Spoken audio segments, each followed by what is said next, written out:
définis qui illustreront les techniques de chaque joueur. Ce sera d'ailleurs l'occasion pour faire des métaphores pendant le match, genre quand le capitaine d'équipe cherche à faire de la pression psychologique, il va utiliser le champ lexical de son équipe, et ça se voit sur le dessin. Mais puisqu'on parle de caractère, nous devons revenir sur un personnage essentiel de la série qui justifie presque à lui seul l'intérêt du manga, Yoichi Iruma. Cet homme est un dingue.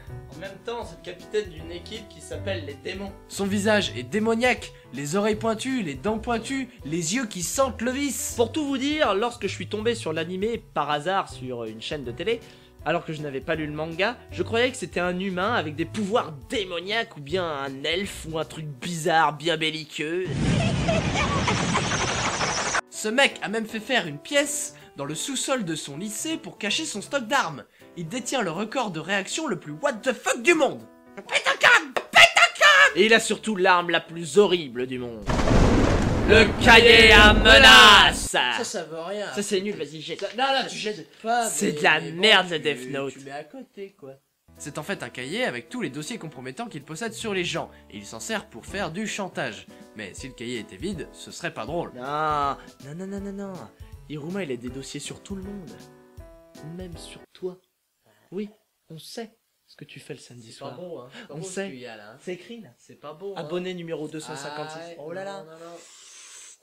En plus d'être ouf, il est super intelligent, et il élabore des plans complètement fous, et c'est ce qui fait de lui un super quarterback. De la pureté blanche des fumées de glace émanent les vibrations les plus noires. Voici la tour de contrôle venant des enfers, Yoichi Iruma. Paye ta classe. C'est ça aussi la force du manga, c'est que tous les personnages sont what the fuck, surtout ceux de Damon, et en plus ils auront tous leur moment de gloire. Certes, le personnage principal c'est Senna, mais personne n'est laissé sur la touche pour autant. Un match durant 3 tomes, chacun a le temps d'avoir son chapitre sur son combat. Ça, c'est un sport co. En gros, l'univers est riche mais il ne se prend jamais la tête. Ok, il y a des enjeux et des émotions, mais il y a surtout de l'humour. D'ailleurs, vers la fin du manga, tous les spectateurs sont des anciens joueurs que vous connaissez déjà. Vous aurez l'impression de débarquer dans un stade tout entier où vous connaissez tout le monde par leur prénom. Mais voir ce qui se passe dans les gradins, c'est pour mieux comprendre les actions de dingue qui se passent sur le gazon. Magnifié, déifié par le dessin sublime de Murata, les actions pètent de classe et de dynamisme, on comprend parfaitement ce qui se passe et on ressent toutes les sensations degré 1000. Waouh! Greg et moi, on a beaucoup d'émotions et beaucoup de frissons pendant les matchs, surtout quand ils gagnent. Vu que leurs victoires sont toujours sur un fil de poil de cul, il y a de la tension jusqu'à la dernière seconde du chrono. Parfois littéralement jusqu'à la dernière seconde.